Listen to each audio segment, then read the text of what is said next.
Selamat datang kembali sahabat cerita Shanum. Semoga Anda yang menonton video ini hingga akhir, dipermudah segala urusannya, diberikan kesehatan, rizki yang melimpah, dan keluarga yang bahagia. Amin amin, ya robbal alamin. Mari kita belajar bersama-sama sahabat. Apakah kamu pernah merasa seperti sedang menghalangi kesuksesanmu sendiri? Tenang saja sahabatku, kamu tidak sendirian kok. Faktanya, ada banyak cara kamu mungkin tanpa sadar mencegah datangnya berkah dalam hidupmu. Berkah seringkali dianggap sebagai manifestasi dari kasih dan perhatian ilahi, mencerminkan kebaikan dan rahmat dari kekuatan yang lebih tinggi. Berkah ini bisa berwujud banyak hal, termasuk kesehatan yang baik, keberhasilan dalam usaha, hubungan yang bermakna, dan pertumbuhan pribadi. Untuk menerima berkah-berkah ini, penting bagi kita untuk menyelaraskan diri dengan kekuatan yang lebih tinggi dan hidup dengan cara yang selaras dengan prinsip-prinsip spiritual. Penyelarasan dengan kekuatan yang lebih tinggi melibatkan penanaman rasa koneksi dan kepercayaan yang mendalam pada yang ilahi. Koneksi ini dapat dipupuk melalui berbagai praktik spiritual seperti doa, meditasi, dan kontemplasi. Dengan mendedikasikan waktu dan usaha untuk praktik-praktik ini, kita bisa memperkuat ikatan kita dengan yang ilahi dan menjadi lebih selaras dengan bimbingan dan dukungan yang selalu tersedia bagi kita. Apa yang mungkin tidak kamu ketahui adalah ada cara untuk hampir menjamin datangnya berkah dalam hidupmu. Tonton hingga akhir untuk mengetahui cara menerapkannya dalam hidupmu. Salah satu strategi efektif untuk melawan penundaan adalah memecah tugas menjadi langkah-langkah yang dapat dikelola. Ketika suatu tugas terasa terlalu besar atau rumit, itu bisa menjadi menakutkan dan kita lebih cenderung menundanya. Dengan membaginya menjadi bagian-bagian kecil yang lebih dapat dikelola, kita bisa membuat kemajuan dengan mantap dan konsisten. Setiap langkah kecil yang selesai dapat memberikan rasa pencapaian, memotivasi kita untuk terus melanjutkan. Menyusun jadwal adalah langkah penting lainnya. Ketika kita memiliki rencana yang jelas, lebih mudah untuk tetap berada di jalur dan memastikan bahwa tugas-tugas penting tidak terabaikan. Jadwal membantu kita memprioritaskan waktu dan energi, memastikan bahwa kita mengalokasikan sumber daya yang cukup untuk praktik spiritual dan area penting lainnya dalam hidup kita. Ini juga membantu kita menjaga rasa struktur dan disiplin yang sangat penting untuk pertumbuhan spiritual. Menghalangi pertumbuhan spiritual kita seringkali berasal dari sabotase diri dan spiritualitas yang digerakkan oleh ego. Sabotase diri dapat muncul dalam berbagai cara, seperti menetapkan harapan yang tidak realistis untuk diri kita sendiri, terlibat dalam pembicaraan diri yang negatif, atau membuat pilihan yang bertentangan dengan kepentingan terbaik kita. Ketika kita menyabotase diri kita sendiri, kita membangun rintangan yang menghalangi kemajuan kita dan mencegah kita mengalami berkah yang bisa datang kepada kita. Spiritualitas yang digerakkan oleh ego adalah bentuk lain dari sabotase diri. Ketika praktik spiritual kita dimotivasi oleh keinginan untuk pengakuan atau superioritas daripada pertumbuhan dan koneksi yang tulus, kita menyimpang dari jalur sejati kita. Ketidaksesuaian ini dapat menyebabkan perasaan tidak terhubung karena kita tidak otentik dalam perjalanan spiritual kita. Alih-alih mencari kedamaian batin dan pencerahan, kita mungkin mendapati diri kita mengejar validasi dan persetujuan dari orang lain yang bisa bersifat sementara dan pada akhirnya tidak memuaskan. Kombinasi antara sabotase diri dan spiritualitas yang digerakkan oleh ego dapat menciptakan rasa stagnasi. Ketika kita tidak terhubung dengan diri sejati kita dan tujuan spiritual kita yang tulus, kita mungkin merasa terjebak dan tidak bisa maju. Stagnasi ini bisa membuat frustrasi dan mengecilkan hati, membuat sulit untuk mempertahankan motivasi dan komitmen pada praktik spiritual kita.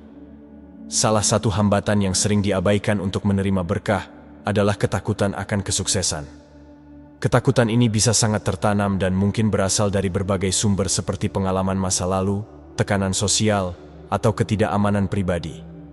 Ketika kita takut akan kesuksesan, kita mungkin menghindari mengambil risiko atau mengejar tujuan kita, yang pada gilirannya mencegah kita mencapai potensi penuh kita. Ketakutan akan kesuksesan dapat muncul dalam banyak cara. Penundaan secara signifikan mempengaruhi kesehatan spiritual kita dan dapat mencegah berkah terwujud dalam hidup kita.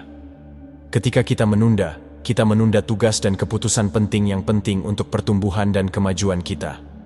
Kebiasaan ini menciptakan kurangnya akuntabilitas diri yang sangat penting untuk menjaga praktik spiritual yang disiplin. Tanpa akuntabilitas diri, kita mungkin terjebak dalam siklus, di mana tugas-tugas menumpuk dan rasa kewalahan menjadi teman tetap. Siklus ini dimulai dengan menghindari tugas, yang mengarah ke rasa bersalah dan stres. Seiring waktu, perasaan bersalah dan stres ini dapat berkontribusi pada rasa mediokritas.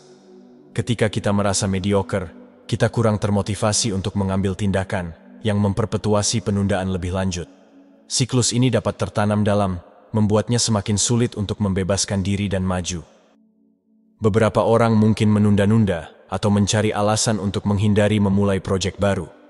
Yang lain mungkin menetapkan tujuan yang terlalu kecil atau mudah dicapai, sehingga membatasi pertumbuhan dan kemajuan mereka sendiri. Ketakutan ini juga dapat menyebabkan sabotase diri, di mana individu merusak usaha mereka sendiri saat mereka hampir berhasil, karena ketakutan mendasar akan perubahan dan tanggung jawab yang mungkin dibawa oleh kesuksesan. Menghindari risiko dan peluang baru karena ketakutan ini membuat kita tetap berada dalam zona nyaman kita. Meskipun mungkin terasa aman dan akrab, tinggal di zona nyaman mencegah kita mengalami berkah dan pertumbuhan baru. Kesuksesan seringkali membutuhkan kita untuk melangkah ke yang tidak diketahui, mengambil tantangan baru, dan melampaui batas yang kita persepsikan. Ketika kita takut akan proses ini, kita menutup diri dari potensi hadiah yang menyertainya. Ketidakamanan adalah kekuatan kuat yang dapat mencegah kita menerima berkah kita. Ketika kita merasa tidak aman, kita meragukan kemampuan kita, mempertanyakan nilai diri kita, dan takut akan penilaian dari orang lain. Kurangnya kepercayaan diri ini dapat menghalangi kita mengejar peluang dan mengambil langkah-langkah yang diperlukan menuju tujuan kita. Ketidakamanan membuat kita terjebak dalam keadaan ragu-ragu dan ketidakpastian, menghalangi jalan kita menuju pertumbuhan dan pemenuhan. Akar dari ketidakamanan seringkali terletak pada persepsi diri yang negatif dan pengalaman masa lalu. Kita mungkin telah dikritik atau diremehkan di masa lalu, yang membuat kita menginternalisasi pandangan negatif ini. Seiring waktu, perasaan ini bisa sangat tertanam, mempengaruhi harga diri kita dan cara kita memandang potensi kita. Ketika kita tidak percaya pada diri sendiri, sulit untuk mengambil risiko atau meraih peluang yang bisa membawa berkah. Ketidakamanan dapat muncul dalam berbagai cara. Beberapa orang mungkin menghindari mencoba hal-hal baru atau menghadapi tantangan karena mereka takut akan kegagalan atau penolakan. Yang lain mungkin terus-menerus mencari persetujuan dari orang lain, mengandalkan validasi eksternal untuk merasa berharga. Kebutuhan akan validasi ini dapat mengalihkan fokus kita dari tujuan sejati kita dan menghambat pertumbuhan spiritual kita.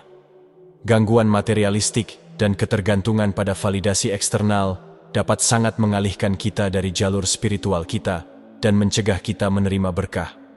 Dalam dunia di mana kesuksesan material dan status sosial seringkali ditekankan, mudah untuk menjadi terlalu fokus pada memperoleh harta dan mencari persetujuan dari orang lain. Fokus ini dapat menjauhkan kita dari aspek-aspek hidup dan spiritualitas yang lebih dalam dan lebih bermakna. Ketika kita memprioritaskan tujuan materialistik, kita mungkin mengabaikan praktik spiritual kita dan pertumbuhan pribadi. Pengejaran kekayaan, status, dan kepemilikan dapat menghabiskan waktu dan energi kita, meninggalkan sedikit ruang untuk introspeksi, meditasi, dan kegiatan spiritual lainnya. Ketidakseimbangan ini dapat menciptakan ketidakcocokan dengan diri sejati kita dan tujuan yang lebih tinggi, membuat sulit untuk mengenali dan menerima berkah yang ditujukan bagi kita. Ketergantungan pada validasi eksternal terkait erat dengan materialisme. Pembicaraan negatif diri bisa menjadi penghalang utama untuk menerima berkah dan mencapai pertumbuhan spiritual. Kebiasaan yang merusak ini melibatkan aliran kritik diri dan keraguan yang konstan, yang dapat merusak kepercayaan diri kita dan menghambat kemajuan kita. Ketika kita terus-menerus mengatakan kepada diri kita sendiri bahwa kita tidak cukup baik atau bahwa kita akan gagal, kita menciptakan ramalan yang terpenuhi dengan sendirinya yang membuat kita tidak mencapai potensi penuh kita. Salah satu efek paling merusak dari pembicaraan negatif diri adalah dampaknya terhadap harga diri kita. Terus-menerus mengecam diri sendiri membuat sulit untuk percaya pada kemampuan dan nilai diri kita. Kurangnya kepercayaan diri ini dapat mencegah kita mengejar peluang dan mengambil risiko yang diperlukan untuk pertumbuhan dan kesuksesan. Alih-alih maju dengan keberanian, kita menahan diri, kehilangan berkah yang bisa datang dari mencoba hal-hal baru dan menghadapi tantangan. Pembicaraan negatif diri dapat menciptakan pola pikir kelangkaan dan keterbatasan. Ketika kita fokus pada kekurangan dan kegagalan yang kita anggap, kita membatasi pandangan kita tentang apa yang mungkin. Perspektif yang sempit ini dapat menghalangi kita melihat banyak peluang dan berkah yang tersedia bagi kita. Kita terjebak dalam siklus negatif, tidak mampu membebaskan diri, dan bergerak menuju pandangan yang lebih positif dan luas. Keyakinan yang membatasi adalah seperti penghalang tak terlihat yang menahan kita dari menerima berkah yang ditujukan bagi kita. Keyakinan ini seringkali sangat tertanam dan dapat membentuk pikiran, perilaku, dan persepsi kita tentang diri kita sendiri dan dunia di sekitar kita. Mereka bertindak sebagai batasan yang dipaksakan sendiri, membatasi potensi kita, dan mencegah kita mengalami kelimpahan hidup yang penuh. Salah satu jenis keyakinan yang membatasi adalah keyakinan pada kelangkaan. Keyakinan ini menunjukkan bahwa tidak ada cukup hal untuk dibagikan, baik itu cinta, kesuksesan, atau peluang. Ketika kita berpegang pada keyakinan ini, kita mendekati hidup dari pola pikir kekurangan dan keterbatasan, takut bahwa tidak akan pernah ada cukup untuk kita. Akibatnya, kita mungkin menerima kurang dari yang pantas kita dapatkan, atau menghindari mengambil risiko yang bisa membawa berkah yang lebih besar. Jenis keyakinan yang membatasi lainnya adalah keyakinan pada ketidaklayakan. Keyakinan ini meyakinkan kita bahwa kita tidak pantas menerima berkah, atau bahwa kita secara inheren cacat dalam beberapa cara. Ini merusak harga diri dan kepercayaan diri kita, membuat sulit untuk menerima kebaikan yang ditawarkan kehidupan. Kita mungkin menyabotase diri sendiri, atau menjauhkan peluang yang bisa membawa berkah ke dalam hidup kita, percaya dalam hati bahwa kita tidak layak menerimanya. Iman adalah kekuatan kuat yang memainkan peran penting dalam kehidupan orang-orang terpilih yang mencari berkah. Ini adalah kepercayaan dan keyakinan yang teguh pada kekuatan yang lebih tinggi, rencana ilahi, dan kebaikan alam semesta yang melekat.